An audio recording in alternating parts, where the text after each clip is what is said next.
আমরা সমঝোতার মধ্যে আসছি। আসার পরে ওই যে বাড়ির কাজ দিয়া যে পানি বের করার একটা পাইপটা ওরাই বসে দিয়েছে, আমরা দেইনি, ওরাই বসিয়ে দিয়েছিল। পরবর্তীতে আবার ওরাই তুলে ফেলছে।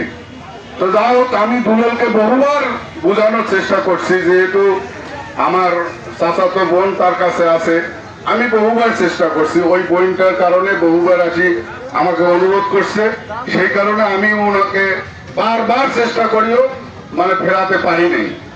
তারপরে পরিশেষে আমরা জুয়েল, আমি এবং হক চাচাও ছিল আমাদের সাথে জড়িত, তারপরে শওকত হুজুর সাহেব ছিল, আমরা সবাই মিলে বসে একটা সুরাহা টানছি যে যারা যে অবস্থানে আছেন সেই অবস্থানে থাকবেন। এবং এইখানে একটা মিটিং হয়েছিল, এই যে আমাদের মরহুম মনির চৌধুরী সাহেবের ঘরে আমরা একটা মিটিং করছিলাম। তো সেই মিটিং এ যারা